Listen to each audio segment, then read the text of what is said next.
Or CS, yeah. And if you've ever studied, how power operates through media or language or identity. Then you've benefited from this field.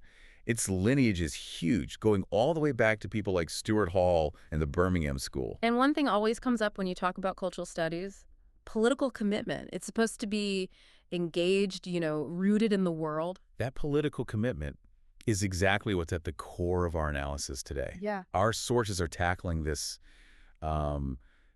huge, almost existential question for the field. Which is what exactly? What happens when that political commitment feels like, well, broken or disconnected?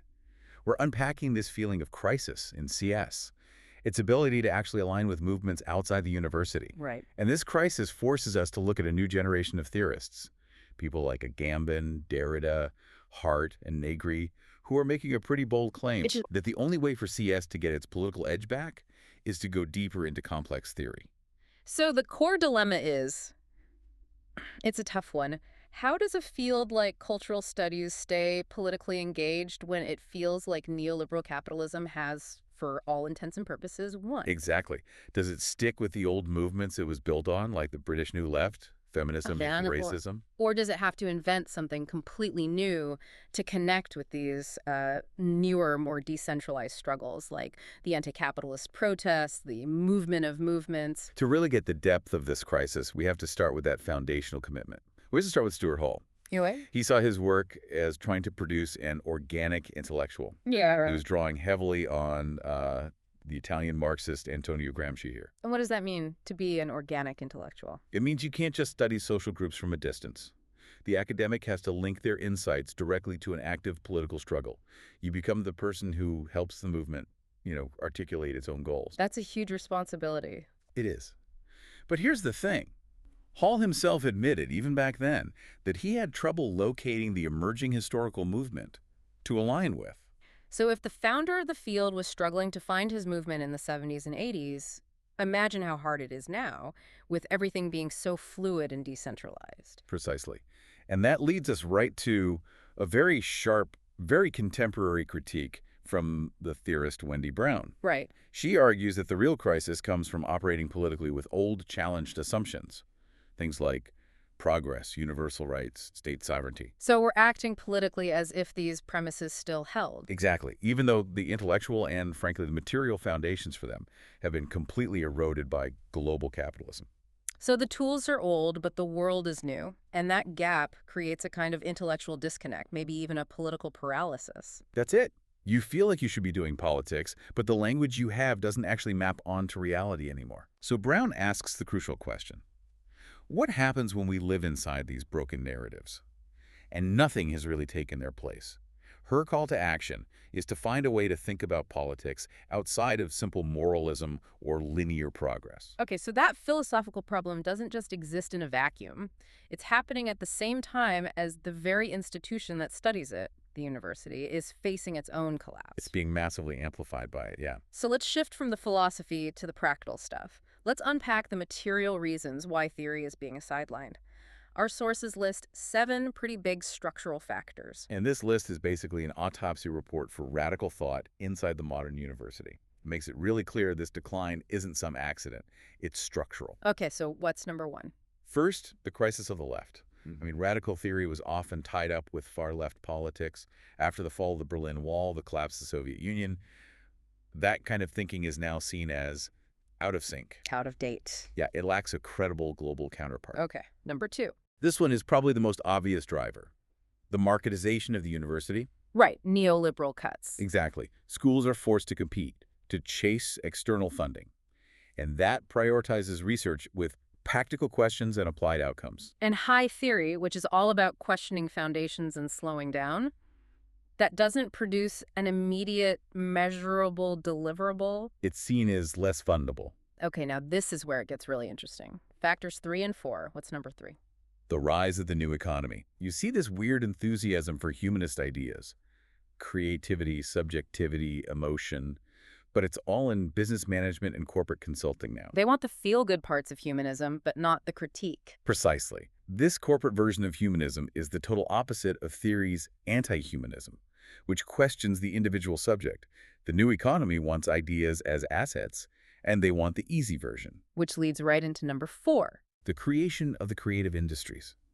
If courses need to guarantee jobs to get students and funding, then departments just shift their focus to media, design, cultural management. And that creates a feedback loop. A powerful one. Only academics who specialize in applied humanist creativity get funding, and artists themselves are now pushed to see themselves as cultural entrepreneurs. Right. Not as critics. Okay, number 5. The celebration of the public intellectual. Their job is to write reader-friendly, accessible stuff. They become their own kind of cultural entrepreneur. And they get praised for escaping the rarefied atmosphere of the university. Yeah, but to do that, you have to avoid the difficult jargon of theory. The message becomes more important than the method. Number 6. Just a lack of time. I mean, the constant pressure for productivity, for measurable outputs, publish or perish, it just punishes slow, deep reading. You can't spend 6 months on one difficult book if you have a grant deadline. Scholars say they just can't afford to spend too long. It's like theory is the slow-cooked meal of academia, and the university only wants microwave burritos now. That is a perfect analogy. Okay, and finally, number 7. Changes to academic publishing. University presses are also feeling the budget cuts, so they have to cut their monograph lists, the deep, specialized books, and focus on accessible introductions and readers for the huge undergraduate market. Which means high theory, seen as difficult and niche, is just much harder to get published, especially if you're not already a big name. It closes the loop. But for this new generation of theorists, theory isn't a retreat. It's the essential tool to fight what all those 7 factors create. Which is anti-political moralism. Exactly. That phrase is so striking. What does Wendy Brown actually mean by that? She calls it a reproachful moralizing sensibility. It's the habit of loathing the messy, open contestation of actual politics and replacing it with moral condemnation. So it feels good to say something is wrong or evil, but it doesn't actually engage with the power dynamics that created the problem. Precisely. This sensibility resists any intellectual questioning that might, dismantle its own moral premises. It becomes a symptom of political paralysis. It feels righteous, but it doesn't move the needle. So the argument is that theory, which seems less political because it's so abstract, is actually more political than just making a moral judgment. That feels counterintuitive. It is, but that's the core of the argument. Theory is more political because it refuses to decide what politics is in advance. It forces you to engage with the contingent demands of the here and now. Okay. And that radical openness, it requires you to imagine and invent new forms of politics instead of just falling back on old, fixed moral ideas. So theory is the tool that helps cultural studies apply its critical insights to its own crisis. That's the idea. And now we can look at how this actually works, starting with Hart and Negri's work, Empire. They looked at global struggles like Tiananmen Square, the Intifada, Chiapas. And they saw something totally different from the old unified labor movements. Right. Which led them to this fascinating paradox about the incommunicability of these struggles. How can they be incommunicable? We live in an age of hypermediation. Everything is shared instantly online. That's the paradox. They argue these deep struggles are all but incommunicable. They don't share a common political language or translate easily to other movements. And their big intellectual leap is to say that this is not a weakness, but a strength. The new struggles don't link up horizontally like old proletarian internationalism. Instead, each one leaps vertically, directly to the virtual center of empire. So their power is in their singularity, their intensity, not in building a single unified front. Exactly. Demanding they all unify just forces them back into the old, predictable forms, like a political party, which power already knows how to manage. By staying singular, they're unmanageable. Okay, that's a huge shift in thinking. So from resistance, let's move to the structure of power itself with Giorgio Agamben. His work is about rethinking politics through bare life and the biopolitical. Yeah, and we should probably define that. Please, biopolitics. It's how power manages populations by controlling their biological life, health, reproduction, survival, death. And for Agamben, the key mechanism for this is his concept of the state of exception. Okay, explain the state of exception. Historically, it was a temporary suspension of law during an emergency, but Agamben argues that in modernity, the exception tends to become the rule. What's an example? The treatment of unlawful combatants at Guantanamo Bay. Sovereign power creates this zone of indistinction where the law is suspended indefinitely. When that happens, the emergency measure isn't an exception anymore. It becomes a permanent feature of how power works. And Agamben's idea for resistance is a kind of non-active politics, like his personal refusal to comply with U.S. security regimes. That seems, well, like a personal retreat, not political engagement. It seems that way, but the goal is to expose the structure. If the system relies on your constant mandatory cooperation walking through the metal detector, accepting the terms, then refusing to participate, that non-active gesture reveals the system's dependence on your compliance. A withdrawal from the mandate. Okay. Let's look at another thing high theory is tackling, which is a major internal conflict in cultural studies, the debate over experience. A huge one. Historically, you had this big split between culturalism and structuralism. Right. The culturalists, like Raymond Williams, said, listen to people's lived experience. It's real and it matters. Exactly. Williams defended what he called cultural materialism, insisting that the natural world exists whether anyone signifies it or not. Experience was primary. But the structuralists fired back, saying, no, your experience is just ideological fog. It's an illusion hiding the real power structures. And this is where figures like Deleuze and Walter Benjamin come in. They shared Williams's goal of getting out of that false subject-object problem. But they didn't just defend experience, they redefined it. Exactly.